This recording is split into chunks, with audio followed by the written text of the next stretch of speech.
Yeah.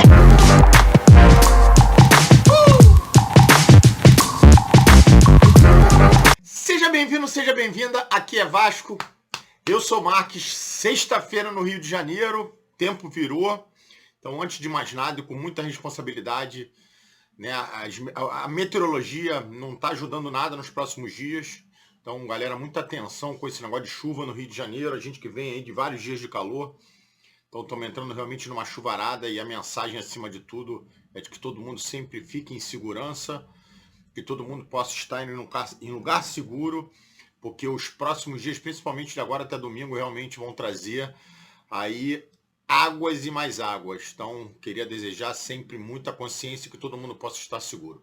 Beleza? Dando sequência aqui, queria pedir para que, antes de mais nada, vocês deem um like aqui no nosso canal, ativem aqui o sininho, sigam a gente lá nas redes sociais, @SerVascoOficial, mesmo modo oficial é o Oda Ser Vasco, então Instagram, TikTok, Twitter, porra, quase que não sai. Então não deixem de seguir a gente também por lá, deem essa moral pra gente, compartilhem os nossos conteúdos, estou até meio atordoado, tantos acontecimentos essa semana, mas não deixe de dar essa moral pra gente. Fizemos uma live muito legal ontem que a gente reproduziu a coletiva do Lúcio Barbosa, né, do Presuntinho. Realmente uma coletiva morna, uma coletiva água de salsicha. Falou, inclusive, algumas coisinhas lá que vale a pena a gente assistir. Quem não teve a oportunidade de assistir, vale a pena assistir lá, em que ele diz que, de forma insistente, que o Vasco era um dos 5 maiores investimentos no futebol, que o Vasco estava agressivo no mercado, que o Vasco, com outra coisa, que o diretor tinha autonomia. Então, acho que ele falou algumas coisas. Algumas perguntas até foram bem feitas, mas, de fato, ele saiu pela tangente em todas e não acrescentou em praticamente nada, além de ter alfinetado. E aí, ao meu ver, porra, não achei positivo, mas ele alfinetou em vários momentos o Matos, mesmo com o discurso na própria coletiva de dizer de muito respeito ao Matos pelo que ele fez no clube mesmo que em apenas 100 dias, né? Então começou por essa coletiva que eu acho que ela diz muito, a gente falou isso ontem na nossa live, ela diz muito sobre o futuro, né? Então quando a gente imagina que a gente pode ter uma 777 mais flexível, mais olhando o perfil local, né, o mercado aqui local, escutando um pouco mais as pessoas aqui.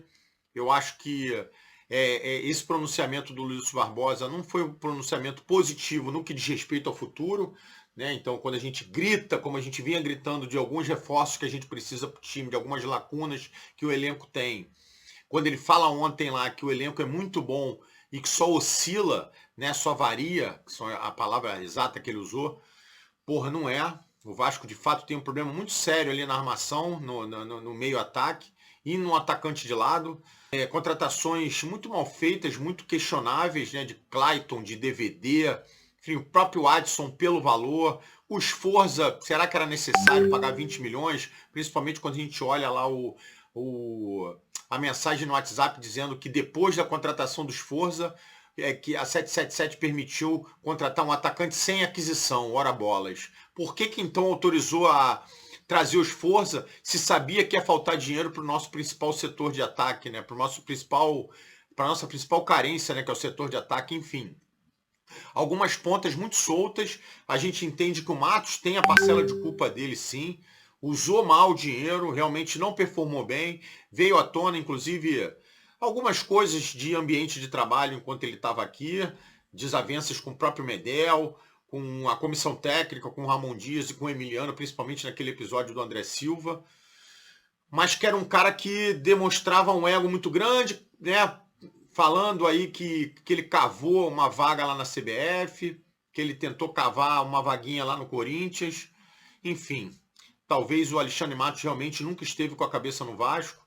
Talvez ele tenha se frustrado com a filosofia de trabalho da 777, mas creio que isso não deveria surpreendê-lo, porque ele sabia que a gente está com um perfil hoje muito mais burocrático, de uma quebra de paradigma na negociação com o mercado, e que isso não é motivo, principalmente depois de 3 meses, o Matos ainda não saber trabalhar em cima dessas etapas, né, desses prazos de contratação, ainda tratar isso como um fator surpresa, né? Sem contar os diálogos em que ele, falando para os caras, questionando do porquê que ele estava ali.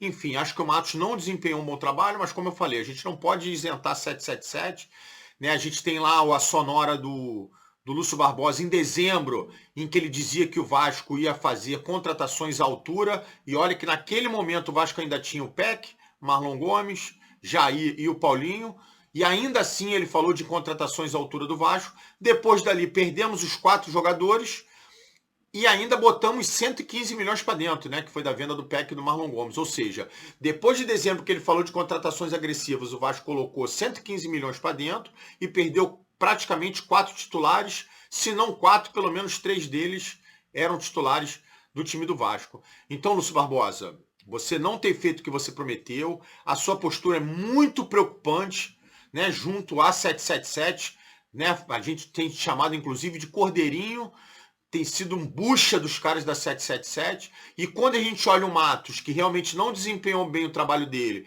mas que quando a gente olha também um Braxton ano passado reclamando das mesmas coisas, o fato é que a gente precisa de um equilíbrio. Acho que realmente não precisa dar autonomia total para quem está aqui no campo, mas eu acho que trabalhar a 4 mãos é importante. E falando em trabalhar a 4 mãos, o Pedrinho é outra pessoa que vem sofrendo com essa opressão da 777, tomou uma notificação 20 dias atrás, desde então botou o rabinho entre as pernas, agora me ventila uma notícia que, se não é a questão da proibição dele entrar no CT, tem uma questão de que ele nunca se prontificou aí. Então acho que isso é muito delicado. Acho que o Pedrinho, ele tem que pelo menos se mostrar interessado com o futebol, mesmo não tendo nenhum tipo de ingerência, e não é o que vem acontecendo, né? Então, em se tratando da principal bandeira dele na campanha, dele ser ostensivo na cobrança do contrato junto a 777, eu acho que essas porradinhas que ele tomou, ele sentiu, deve estar nesse momento reavaliando lá os próximos passos que ele vai dar, mas o fato é, presidente, que você prometeu um monte de coisa e que hoje,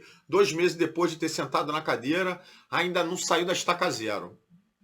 Então vamos aguardar, esse é todo o desdobramento, continuam desdobrando aí as coisas. O fato é que o Vasco precisa correr para começar a Série A, começa no mês que vem. E aí, pior do que o ano passado, né, em que a gente chegou despreparado enquanto elenco para o início do brasileiro, a gente agora ainda tem o agravante de chegar sem um diretor conhecendo plenamente, né? Porque mesmo que a gente coloque um diretor amanhã, ele não vai ter tempo hábil para conhecer todas as nuances, toda a dinâmica do clube nesse curto espaço de tempo. Resumo, vascaínos, dias tensos virão, que a gente torça para que tudo melhore. A gente vai continuar trazendo aqui vídeos, amanhã e domingo a gente vai ter aí mais alguns desdobramentos disso. Então, no mais, queria pedir para que vocês novamente ativem aqui o sininho, façam comentários, né, comentem, participem aqui com a gente, dê a opinião de vocês sobre todo esse ocorrido. Tem muita coisa que é questão de perspectiva, mas não deixe de ativar o sininho, não deixe de seguir a gente lá nas redes sociais, @SerVascoOficial, mesmo o Oda Oficial é o Oda Ser Vasco. A gente torce para que a nossa instituição, que o nosso gigante Vasco da Gama, saia ileso ou pelo menos pouco arranhado no meio desse montão de cagada que as pessoas fazem. As pessoas passam e a instituição fica, e a gente que está aqui vai continuar defendendo a nossa instituição, o nosso Vasco da Gama. Ótima sexta-feira para todo mundo, e a gente vai se falando, e aqui é Vasco, porra!